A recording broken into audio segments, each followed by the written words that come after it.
Ulitin natin ha. Okay. Sige. Ito, control para sa dami ng tubig. Okay, dami ng tubig yan. Yung dami ng tubig, imamatch mo doon sa dami ng damit na ilalagay mo sa loob ng washing machine. Yung dami ng tubig from small to extra large, yung pwede mong pagpilian. Okay? Ito, yung temperature ng tubig. Since nawala naman kayong mainit na tubig, di ba? Pero dalawang gripo yung ikinabit. So, kailangan nyo iselect to dito sa warm. So, huwag nyo nang baguhin yan. Ito yung program selector. Ito yung program selector. Meron kang dyang soak, meron kang wash only, merong rinse in spin all, banlaw pigalang, ito naman pigalang. Ito quick wash, ibig sabihin quick wash para sa mga below 3 kilos o 3 kilos lang. Etong whites para sa mga t-shirt na mga puti o mga gusto mo puro puti. Ito naman para sa colors, yung mga pagpipilian mo yung damit, puro ayan, nag-drain na. Okay? Colors. Etong bulky items, para yan sa mga malalaki. Cortina, bedsheet, ano po sinabi ni Sir kanina? Comforter. Pero yung comforter, depende sa laki ng comforter. Saka hindi lahat ng comforter ay po pwede. Bawal yung may foam o yung lumolobo. Yung nag-expand, bawal yun ha. So, towels, kung mga puro towels yan, dito nyo ilagay. Etong jeans, para ito sa mga pantalon na medyo maliliit lang, hindi magano makakapal. Ngayon, kung mga medyo delicate na yung t-shirt mo, yung mga damit, eto po yun. Okay? So, pipiliin mo yung kailangan mong program. Etong button naman na to, para ito, kung gusto mo ng extra banlaw. Ibig sabihin, barado yung kanal nyo dyan. Hindi niya kayang i-absorb. Okay? Once na napili mo na yung dami ng tubig, napili mo na yung program mo, select, start, pipindutin mo na yung start. Pagkapindot mo ng start, ang una niyang gagawin, magkakarga ng tubig. Unahin pala muna, sit muna dito. Okay. Unahin mo, lagay mo muna yung damit. Okay. Lagay mo yung damit, maglagay ka ng sabon.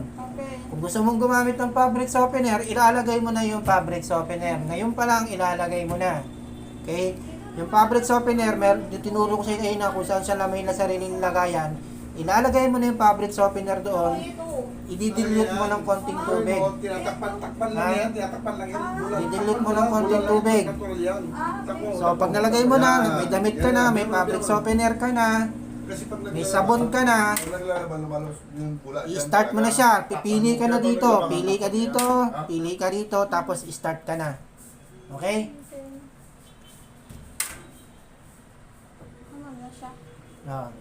Kasi mag-i-spin na siya. Tulad ng sabi ko sa inyo, sa pagitan ng wash sa rinse, magdi-drain siya. Ngayon, dahil bago siya magbanlaw, pipigaan niya muna yung damit ng kaunti. Kaya naglalak siya. O, ayan. Ayan, nakita mo, nag-drain. So, nag-spin yan. After nyan, magkakarga na yan ng tubig.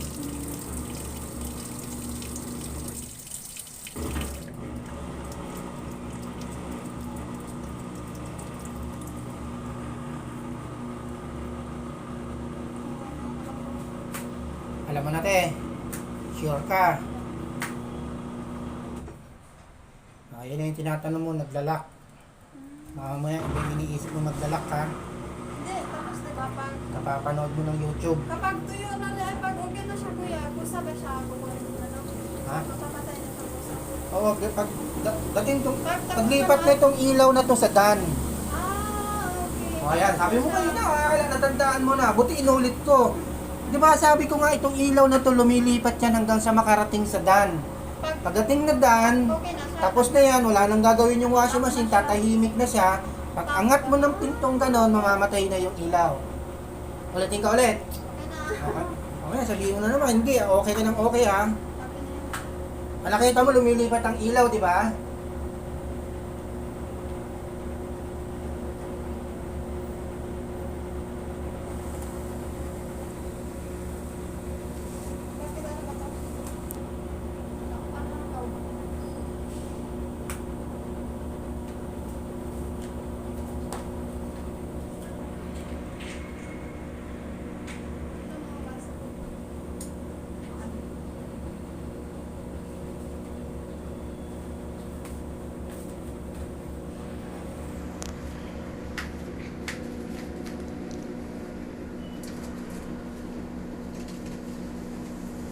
Sa probinsya nyo, te?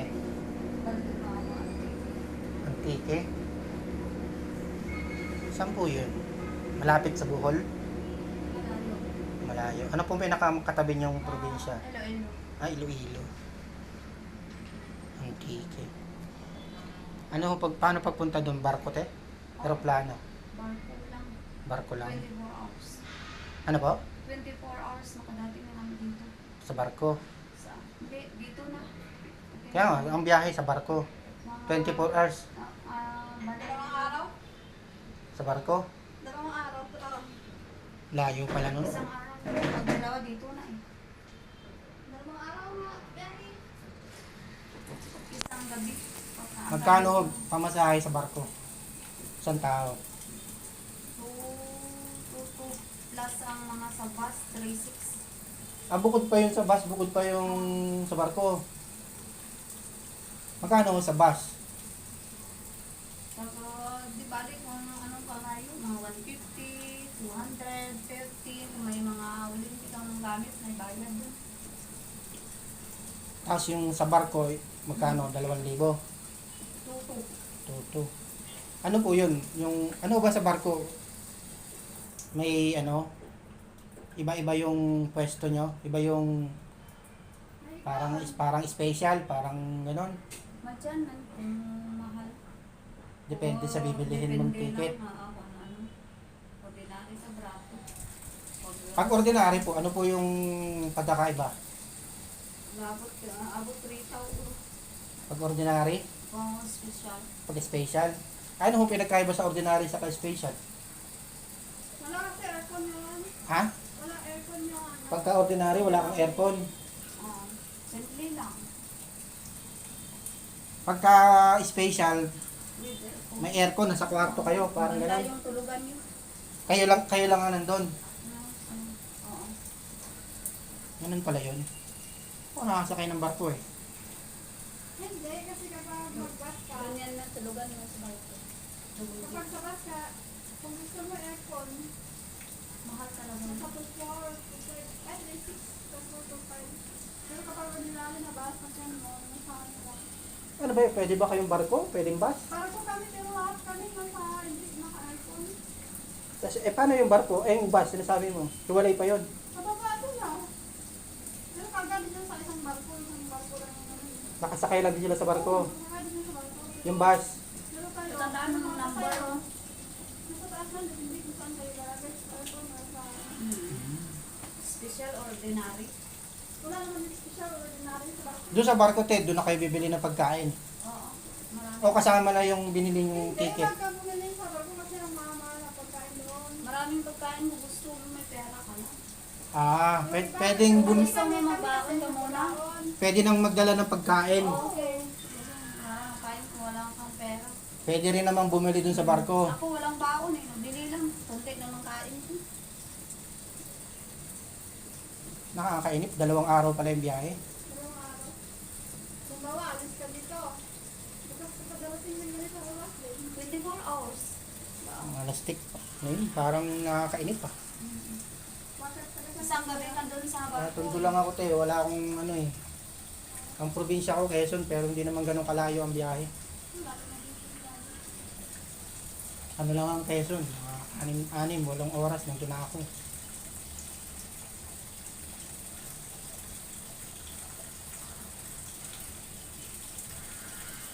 Ayan, nagbabanlaw na yan. Oh. Yung kinakarga niyang tubig na yan, para sa banlaw na yan. So magkakarga siya ng tubig, tapos kukusutin niya para sa banlaw. After niya makusot, magdi-drain ulit. After mag-drain, mag-i-spin na. Tapos na. After mag-spin, tapos na.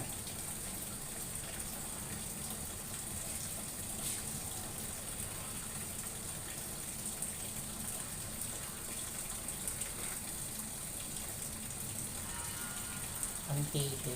May dagat ba dun sa inyo, tayo? Dagat. Wala. Wala, ito. Ano yun? Puro bundok ba yan yung titi? Yung river. Ah, river. Oo. Ilog. Oo. Malaki naman, te. Malaki na. May... Ang antike ba, te? Kung mga kabundukan? Oo, malaki yung kabundukan din. Malayo kayo sa dagat? Malayo. Malapit sa ilong. Ah, puro ilog. Ang Quezon naman, napapalibutan ng dagat. Puro kami dagat naman. Kaya may ilog din pero hindi ganun kalalaki. May kanluran at silangan doon ng ilog sa amin. Ano ba, malinis at saka di malinis. Dalawa. Oo, Paano, ganyan paano? talaga. May malinis, ang hindi malinis. At saka di malinis. Doon sa amin sa Balderrama. Dalawang daw kalahati ba, malinis. Pero may kuryente na sa inyo, te. Okay. May kuryente naman. Abot mo mga motor.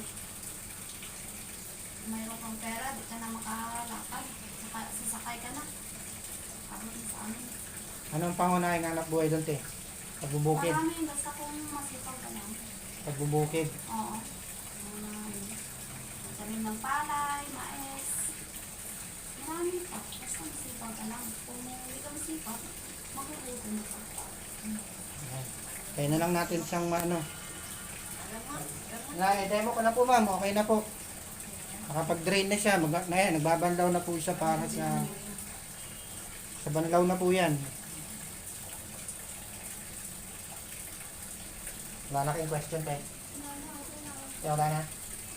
Wala na, ha. Dalawang beses ko na inulit, ha. Ang beses lang. Dalawang beses ko na po inulit yung demo sa kanila.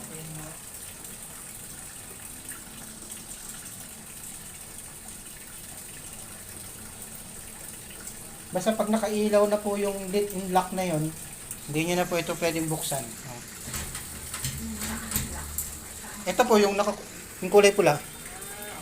Pag umilaw na po yan, hindi na po talaga pwedeng buksan. Okay? Hindi nyo siya pwedeng pilitin kasi masisira yung lock doon.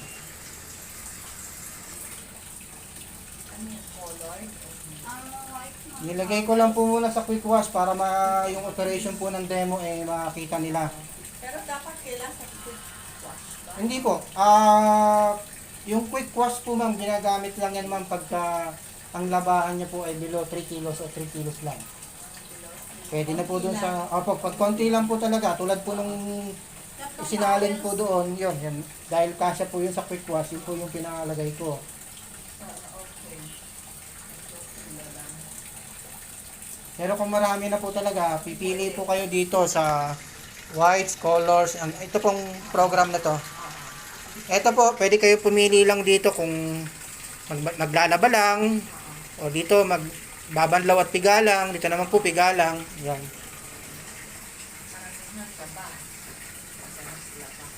Karaniwan po, ang panaglaba tayo, yung kumpleto, may lababanlaw piga, di ba ba? So, dapat it's either dito o dito po tayo. Colored or white. Opo. Pag kunyari pants, Ito po, ilan pants? yung pong, yung dami ho, hindi ko masabi ma'am kung gaano kadami. Siguro, practicein nyo po muna na at least 8. Tapos pipiliin nyo po muna yung dami ng tubig nyo ay extra large. Mga extra large. Yeah. Pag walo. Tapos subukan nyo na lang po. Kung limang pants, limang pants, Palagay ko, nasa large yung tubig nyo. large tubig. Tapos lalagay sa Dito po, ayan o. Pwede ho kayo dito sa bulky items or sa jeans. pag yung marami na, saka sa extra large Apo. tubig. Yung dami ho ng tubig, kailangan magko-coincide po dun sa dami ng damit. Wala apaw ka. Apo, mas nakaapaw po yung tubig kaysa sa damit. Damit. Para mawash.